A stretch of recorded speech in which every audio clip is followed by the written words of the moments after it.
Hey guys, Andrew McFarlane here with the Entrepreneurial Spirit. Hope you're feeling amazing.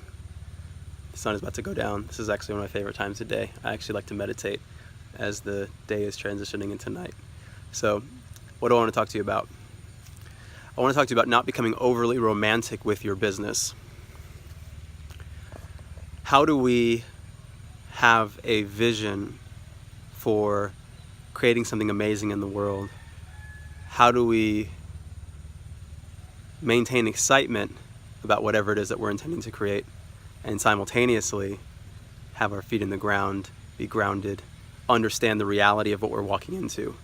What's making me think of this? Well, the other day I was talking to a young woman who was talking to me about starting a smoothie bar, and I have a lot of experience in this industry because, if you don't know, about nearly a decade ago I started a juice bar business in LA, and when I started my business originally, all I could think of were all the things that were going to go right.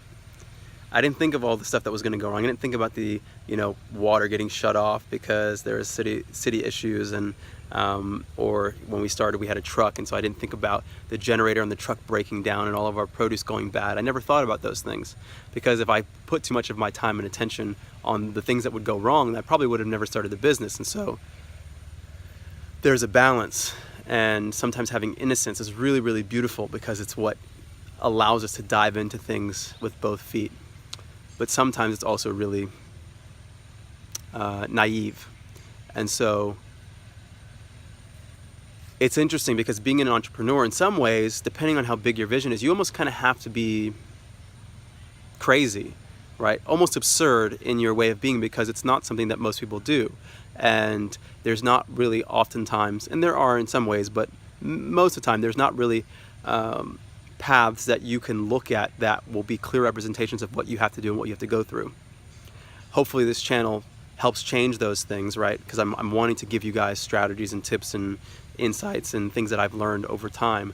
But sometimes there isn't that guidance, and sometimes maybe we're also not mature enough to take that guidance, because I was also in that situation where I felt like maybe I had too much pride and I wasn't really wanting to pursue learning because I didn't know the value of all the things that I didn't know and what they would, how they would impact me. And so what I notice a lot of times that when people are starting businesses, they've got all these great visions of how it's going to turn out and what's going to happen, but they might not have actual strategies to getting there. They might not actually know the reality of what the challenges are going to be, or what even the implications of the things that they're going through, or the route that they're going to take. Someone's building a house over there, so maybe you can hear the sound. And so maybe they don't know the implications of the decisions that they're making in terms of the strategy that they are taking on. Why? Because naturally there's no experience. And so have the vision, but also realize that when you have a business, depending on the scale of your business and depending on the business model as well, it's akin to what I would imagine, because I don't have children now, but it's akin to what I would imagine having children is like, because of the fact that when you start a business, you're always on. It's not a 9-to-5 anymore. It's a 24/7 thing. Now, some businesses are going to demand more of your time and attention than others, depending on how you set it up. And if you guys have been watching the channel, something that I'm really big on is business models, because certain business models are going to demand more or less of your time and attention. And part of us being conscious entrepreneurs is really about having balance in our lives and about really consciously creating not just business but ourselves, right? Part of being conscious and mindful is about putting intention into everything that we do and understanding the implications or potential implications of the things that we're doing.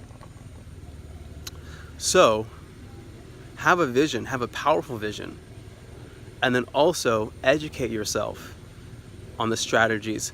Be aware and be realistic about the depth and profoundness of what you're taking on, because you could run a company with hundreds of employees, and that can be a significant responsibility and a significant joy if you're the kind of person, because I'm like that as well. I love to nurture people. I love to grow things. I love to impact people's lives on a significant scale, and I'm always in this refinement process of gaining more insight as to how I can do that in a strategic way that doesn't compromise my rest my health, my relationships.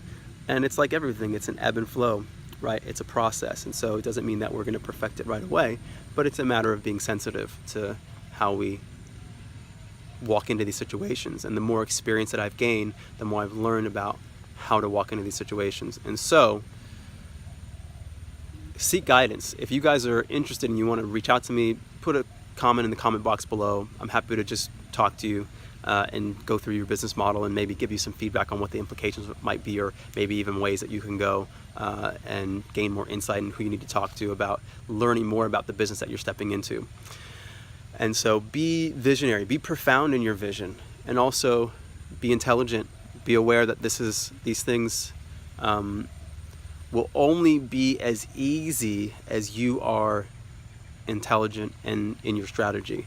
Because what I've learned is that I had to make up for all the things that I didn't know with hard work, because I wasn't doing things right the first time around. Whereas now I've gotten a little bit more intelligent, and there's always new projects and there's always things that you want to learn. And that's kind of also the beauty of being an entrepreneur, is that you continue to gain skills and knowledge about anything that you're pursuing.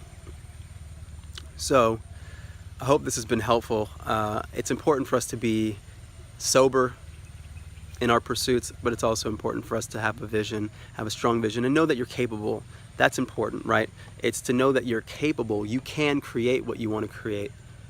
You can create the life. I'm here, for me, I'm wanting to be in tropical environments. I'm here in Bali. I live here most of the year, and then I travel for other projects and have a few businesses that I can run remotely, and that's been my vision. I previously was running a juice bar, and it was very dense and it was beautiful, and I learned a lot, but it made me feel as though, and I was having the experience of needing to be very, very rooted and grounded, where I couldn't actually travel around and couldn't go where I wanted to go. Whereas now I've created the lifestyle where if I want to pick up and go somewhere tomorrow, I can go there and I can still run the businesses that I have in that same way. And so you get to create that for yourself, whatever that vision looks like for you, and it's going to be different for everybody. But the point is to know that you can be empowered enough to put your intention towards something, and you can get there if you put the time in, you put the energy in, and you have the right strategy to do it. And so I hope this has been supportive, and always wishing you guys the best. If you like the video, you can press the like button, and if you haven't subscribed to the channel, I invite you to subscribe, and I'll see you guys soon. This is Andrew McFarland with the Entrepreneurial Spirit, sending you much love from Bali as the sun is going down.